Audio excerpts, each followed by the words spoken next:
Your Excellency Rigathi Gachagua, EGH, Deputy President of the Republic of Kenya, please take the stand.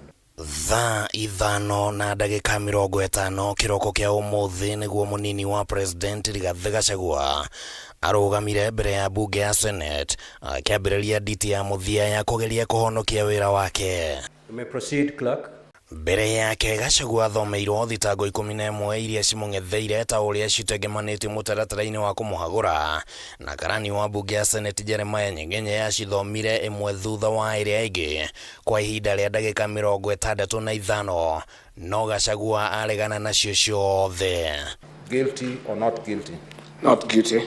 Thitango ya mbere iria ing'etheire Gachagua nĩ atĩ ihinda-inĩ rĩa mĩaka ĩrĩ ĩrĩa akoretwo wabici-inĩ nĩ akoretwo akĩaria mĩario ĩrĩa ĩrerĩkana no ĩgayanie bũrũri, na atĩ mĩario ĩno ĩrĩ na ũgwati wa gũthararia thayũ wa bũrũri. His Excellency Rigathi Gachagua's utterances throughout the past 2 years undermine the promotion of national unity in the context of Kenyan society's multi-ethnic demography and multicultural diversity.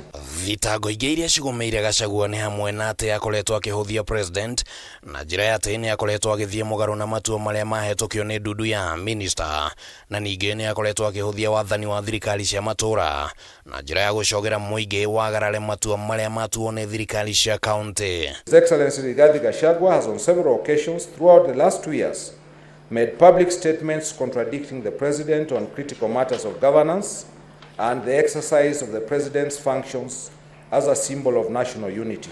Hamwe na ũguo Gachagua no acukĩirwo mahĩtia ma kwaga kũhe gĩtĩo rũhonge rwa magoti, na thitango ĩno ĩkĩrigitanio na mĩario yake ĩrĩa erĩgĩte kuuga atĩ nĩ egũthitanga mũcirithania Esther Maina ũrĩa watuire itua rĩa thire mũgarũ na matanya ma Gachagua cira-inĩ wa ngũkumia ũrĩa wang'etheire Rigathi. The Honorable Judge had presided over a case in which His Excellency Rigathi Gachagua was a party and had, in the lawful performance of her judicial function, ordered His Excellency Rigathi Gachagua to forfeit to the state the sum of Kenya shillings 200 million, which she had found to be proceeds of corruption and money laundering. Gũkũra kwa ũtonga wa Gachagua na njĩra ĩrĩ na ciũria ihinda-inĩ rĩa mĩaka ĩrĩ mĩthiru no thitango ĩngĩ ĩrĩa ĩmũng'etheire ũgĩrĩkana atĩ ũtonga wake rĩu ũrũgamĩire ciringi birioni 5.2, ũtonga ũrĩa Gachagua arerĩkana egwatĩire kũgerera ariũ ake erĩ hamwe na andũ angĩ a bamĩrĩ yake, na umanĩte na biacara iria akoretwo akĩhũra na kambuni citanyihĩire 22